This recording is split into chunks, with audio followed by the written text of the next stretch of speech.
Good afternoon, my dear students. Welcome to Smartly. This is your Hindu editorial vocabulary session. First of all, I'm very happy to announce कि हमारे website पे आपके लिए PDF formats में हमारी books release हो चुकी हैं. So first book for English subject has been release, जिसके अंदर आपको sentence correction and choose the correct sentences का PDF प्रोवाइड किया जाएगा. And the amazing part is कि आप उसमें अपनी सारी grammar related to nouns and verbs, adverbs, adjectives, ठीक है, ये सारी चीज़ें आप एक बार में ही प्रैक्टिस कर सकते हैं. मतलब with few questions only you can nicely understand सब चीज़ों का concept. This will be really important for each one of you कि आप अच्छे से चीज़ों को जो पढ़ रहे हैं उनको प्रैक्टिस भी करें, राइट. सेकेंड ऑफ ऑल, इसके बाद soon with in a few days only our second book is about to be released, जो मैं आपको अपने अपकमिंग सेशंस में बताती रहूँगी, ठीक है. So please go to the website smartly by SSB and get your copy right now guys. All right, ya. So first word of the day is shed. Shed मतलब क्या होता है? एक आपने शेड ये देखा होगा जिसके अंदर, शेड मतलब जो ऐसी कोई चीज़ जो आपको छाया प्रोवाइड करे, छत,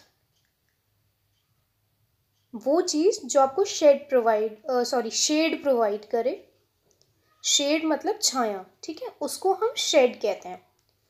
जैसे जनरली कैटल्स के लिए इस टाइप का शेड बनाया जाता है गाइस. एक शेड मतलब होता है गिराना या छोड़ देना.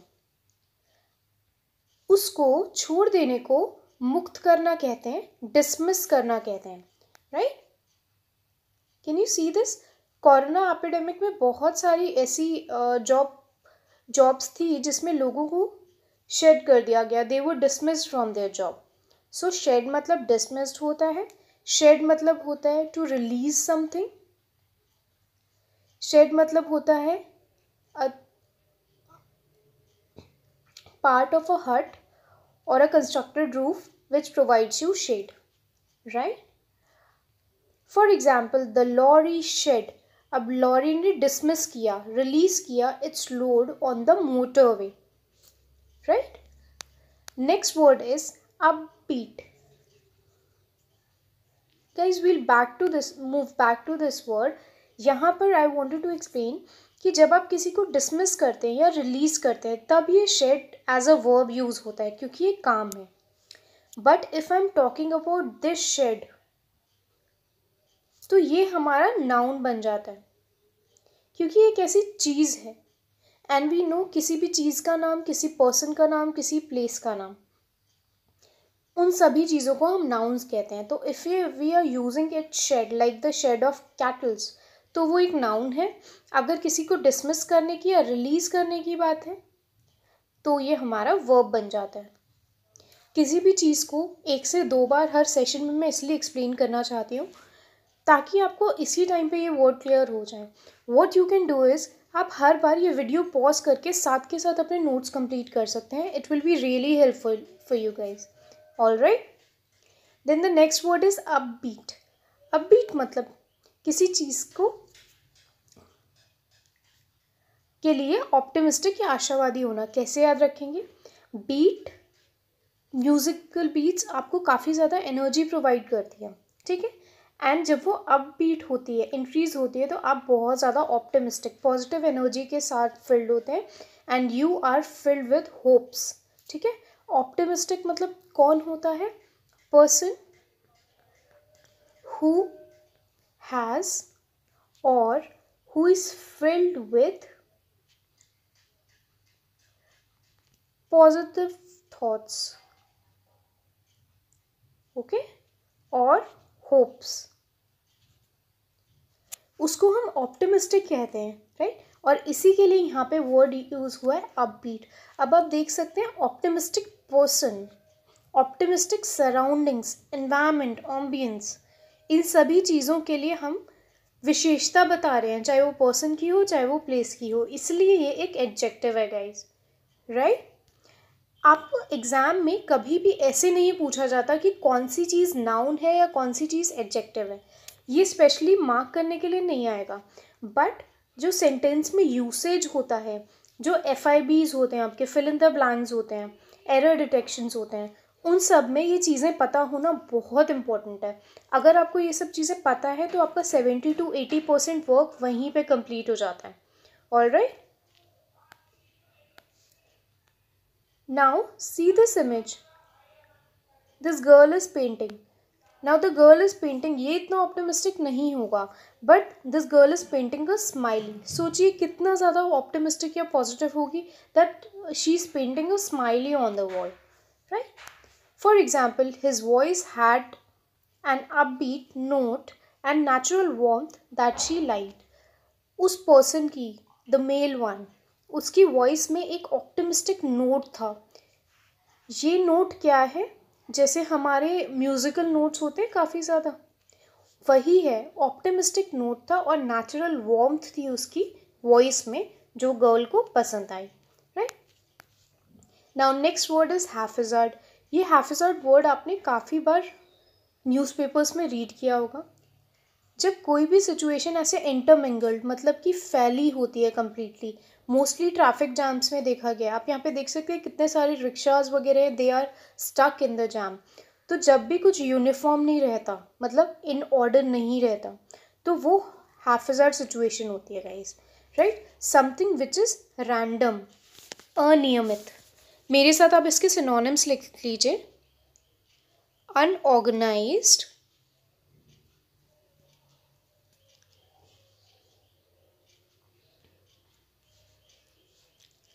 जब कुछ अनियमित होता है. Uncontrolled,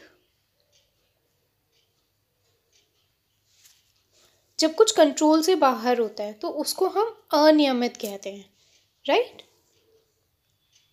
I hope this word is clear. Example is, I need a closet organiser to help me fix my haphazard mess of clothing. मुझे क्लोजेट ऑर्गेनाइजर चाहिए. क्लोजेट ऑर्गेनाइजर क्या होता है? It consist of a set of hangers and things, जिसके अंदर आप different different चीज़ों को अरेंज कर सकते हैं. इट बिकम्स ईजी, आप पूरा अपना कबर्ड अरेंज कर सकें, ठीक है. मेस मतलब क्या होता है? जब ये मेस है वो ट्रैफिक रिलेटेड हो सकता है, छोटी छोटी चीज़ों का मेस हो सकता है. तो हमें क्लोजेट ऑर्गेनाइजर चाहिए ताकि हम अपना मेस, जो क्लॉथिंग का मेस है, उसको ठीक कर सकें, राइट. तो आप देखेंगे माई हैफिज़ार्ड मेस.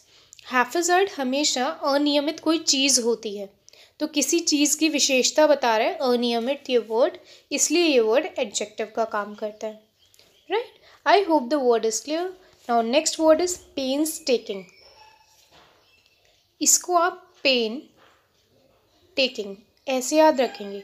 जब किसी चीज़ को आप बहुत ज़्यादा ध्यान से करते हैं, आप जब बहुत ज़्यादा अच्छे से पढ़ाई करते हैं, तो आपको पता है nothing can be achieve without pain, ठीक है. तो हर चीज़ के लिए आपको बहुत एफर्ट करने पड़ते हैं, और जब आप बहुत पेन लेके काम करते हैं तो आप उस चीज़ को और ध्यान से करते हैं, राइट. तो बीइंग केयरफुल विद समथिंग, सावधान होकर कुछ काम करना, is painstaking. You must have seen कि जो हमारे रेस्टोरेंट्स में जो शेफ़्स होते हैं वो हर चीज़ को प्लेसमेंट भी अगर करते हैं. जो हमारे सॉस होते हैं उनको भी, ड्रेसिंग्स को बहुत ध्यान से अरेंज करते हैं फूड पे. तो it's a painstaking process. They have to be very very careful. The work has been done with painstaking attention to detail. जो काम हुआ है वो बहुत केयरफुल अटेंशन के साथ, डिटेल को केयरफुल अटेंशन दी गई है, इस तरीके से काम हुआ है. Alright. Now next word is partly. ये सब आप सभी ने ये वर्ड यूज़ किया होगा. जब हम किसी भी चीज़ को इन पार्ट्स करते हैं, फुली नहीं करते, तो उसको हम पार्टली कहते हैं. एक हमने पार्शियली भी पढ़ा था गाइज. पार्शियली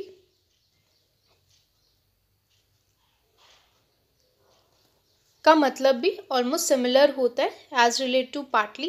लेकिन पार्टली और इसमें क्या डिफरेंस होता है? पार्शियल ना बायसनेस भी होती है कि आप किसी चीज़ में भेदभाव कर रहे हो, लेकिन पार्टली मोस्टली काम के लिए ही यूज़ होता है, जब काम किसी पार्ट में गया हो, आधा अधूरा किया गया हो, राइट. इन पार्ट, आंशिक रूप में. For example, can you see the sky? The sky appears to be partly cloudy. थोड़ा बहुत इन पार्ट्स आंशिक रूप से क्लाउडी है, कुछ ऐसे स्पेसेस हैं जो अभी भी क्लाउडेड नहीं हैं। For example, he has been at least partly responsible for dashing her hopes. Dashing मतलब क्या होता है? एक तो जो हम बोलते हैं बहुत स्मार्ट डैशिंग होता है, the person who looks really nice. एक डैशिंग होता है बहुत ज़्यादा गिरा देना। डैश मतलब एकदम से, जैसे एक ग्राफ है, कोई चीज़ एकदम से नीचे गिर जाए, उसको कहते हैं डैशिंग। तो द पर्सन जिसको हमने ही प्रोनाउन से यूज़ किया है वो पार्टली रिस्पॉन्सिबल है उसकी होप्स को नीचे गिराने के लिए, right. I hope the sentence and the word is clear for you. Next word is severe. एक हम पढ़ते हैं सीवर गाइज, जिसमें हमारा जितना भी वेस्ट मटेरियल होता है हमारे वाटर का, बेसन्स का, लेबोरेटरीज़ का, वो सब इस वाटर लाइन में चला जाता है, राइट। एक होता है severe, mild, moderate, severe. Mild मतलब हल्का, जैसे माइल्ड फीवर, हल्का फीवर। मॉडरेट मतलब बीच का फीवर, मतलब वो माइल्ड से ज़्यादा है लेकिन सिवियर से कम है। सिवियर मतलब बहुत बुरी कंडीशन में होना, उसको हम कहते हैं सिवियर, बहुत बुरी कंडीशन में होना। इस सिवियर का मतलब होता है जब आप किसी चीज़ को तोड़ देते हैं, सीक्वेंस को तोड़ देते हैं। जैसे कभी कभार मॉल्स में या देर आर सेवरल प्लेसेस जहाँ पे सेल्स वगैरह होते हैं, तो people do not follow the queue, they are always into severing the queue. तो क्या करते हैं, वो लाइन को तोड़ देते हैं। Can you see this image guys? ये आपके लिए एक this is very important thing to learn. This can be related to our relationships with our family also, कि ties once severed, अगर रिश्ते या बंधन एक बार तोड़ दिए गए, can be hard to mend, तो उनको जोड़ना बहुत मुश्किल है, राइट। तो वहीं से आता है जब आप किसी चीज़ को तोड़ देते हैं, ब्रेक कर देते हैं, उसको हम SEVER सेवेयर कहते हैं। तो आपने SEVERE और SEVER में कंफ्यूज नहीं होना। आई hope the word is clear. Next word is initial. आप देखिए, इमेजिन कीजिए यहाँ पे वी हैड अ टेस्ट जिसके अंदर टेस्ट A में वी स्कोर्ड 1, टेस्ट B में यू स्कोर्ड 2, टेस्ट C में यू स्कोर्ड 3, टेस्ट D में we scored 7, E 8, F 9. Now I have G, test G. I scored 10. Okay, तो क्या हो रहा है? The marks scored in initial tests were bad. तो जो शुरुआती चीज़ें होती है उसको हम इनिशियल कहते हैं, ठीक है। एक इनिशियल का मतलब होता है जब आप किसी चीज़ को एक्सेप्ट करते हैं, रैटिफाई करते हैं, अप्रूव करते हैं कि वो बात ठीक है, ये होता है एक इनिशियल, ठीक है। उस चीज़ के लिए जैसे हम किसी चीज़ को सर्टिफाई करते हैं या एक्रेडिट कर देते हैं, ये भी हमारे इनिशियल होते हैं, राइट। जैसे दो लोगों के बीच में कोई अग्रीमेंट इनिशियल हो गया है, अप्रूव हो गया है, किसी का कोई सर्टिफिकेट अप्रूव हो गया है, लाइसेंस अप्रूव हो गया है, उस सबको इनिशियल कहते हैं। तो फर्स्ट वाज शुरुआती, जब कुछ स्टार्टिंग होती है। Second was accept. और एक इनिशियल क्या होता है? सपोज किसी का नाम है राजन, राजन साइंस इट लाइक दिस। तो किसी चीज़ का शुरुआत के जब आप लेटर्स यूज़ करके सिग्नेचर्स करते हैं, उसके इनिशियल्स देखते हैं, इनिशियल वर्ड, स्टार्टिंग वर्ड, उसको भी इनिशियल कहते हैं। किसी एग्रीमेंट पे कभी कभार कुछ लोग इनिशियल्स कर देते हैं। आपकी आंसर शीट्स पे generally teachers after giving you all the marks they put in initial only, बल्कि बैंक्स वगैरह में आपको फुल सिग्नेचर करना होता है, लेकिन कहीं कहीं पे आपके इनिशियल्स भी वर्क कर जाते हैं। So we have 3 meanings of initial here. I hope all the 3 meanings are clear for you. Example is Greece and US, United States. Greece and the US initialed new defense cooperation agreement. Greece और US ने approve किया, accept किया एक new defence cooperation का agreement, right. Now सबको जो शुरुआती वाला इनिशियल और सिग्नेचर वाले इनिशियल के बारे में पता था। सो इस चीज़ को मैंने थोड़ा डिटेल में यहाँ पे डिस्कस किया है so that you can remember everything guys. Next word is excise. Excise most of the students ने एयरपोर्ट पे सुना होगा। एक्साइज ड्यूटी सुना होगा, जिसमें क्या होता है किसी भी चीज़ को ना चेक करते हैं और the things which are not allowed to be carried in flight उनको रिमूव कर दिया जाता है आपके लगेज से। टू डिलीट समथिंग, काटना, सेंसर करना, इसको हम एक्साइज कहते हैं। सीधे समय जिसके बारे में हम बात कर रहे थे अभी, एयरपोर्ट पे ऐसा प्रॉपर चेक होता है लगेज बैग्स का, जिसमें ड्रग्स अलाउड नहीं है, वेपन्स, शार्प वेपन्स अलाउड नहीं है, जिस भी चीज़ में गन रिलेटेड इक्विपमेंट्स जो हैं वो अलाउड नहीं है, फायर रिलेटेड इक्विपमेंट्स अलाउड नहीं है, इन सब चीज़ों को रिमूव कर दिया जाता है आपके लगेज में से। इसको हम कहते हैं एक्साइज करना, किसी चीज़ को हटा देना। किसी चीज़ को काट के फेंक देना, अलग कर देना भी एक्साइज होता है, जैसे सर्जरीज में होता है। It will take several hours for the surgeon to excise the massive tumour. बहुत बड़ा ट्यूमर है, उसको एक्साइज रिमूव करने के लिए सर्जन को बहुत सारे घंटे लगेंगे, राइट। So these were the words of the day. Now we are heading towards our idiom and phrase section. First one is free spirit. Free spirit मतलब क्या होता है, इसमें आप आत्मा से रिलेटेड नहीं करेंगे कि कोई आत्मा भटक रही है, no, not at all, okay. Free spirit मतलब कोई ऐसा पर्सन जो एकदम फ्रीली इंडिपेंडेंट अपनी लाइफ जीता है, किसी चीज़ की टेंशन नहीं होती, like the person here. And do you know that आप अपनी लाइफ में ये free spirit every day you can feel it in your heart. कैसे? When you go on a walk, when you go on a run all by yourself, your phones are not with you, you're not, nothing is in your ears and you're just running or walking, you're appreciating the nature, तब आपको ये free spirit वाली feeling mostly आती है। सो अगर आप लोग को भी ये फील करना है तो go ahead and have your free spirit guys. Rambo is truly a free spirit. Rambo सच में एक फ्री स्पिरिट है। यहाँ पे याद रखेंगे कुछ स्टूडेंट्स या कुछ लोग ट्रूली लिखते हैं। There is no such word like this. The correct spelling is TRULY।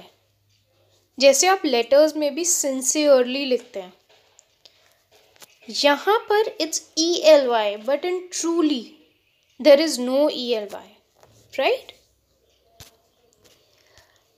Now the next one is walk on air.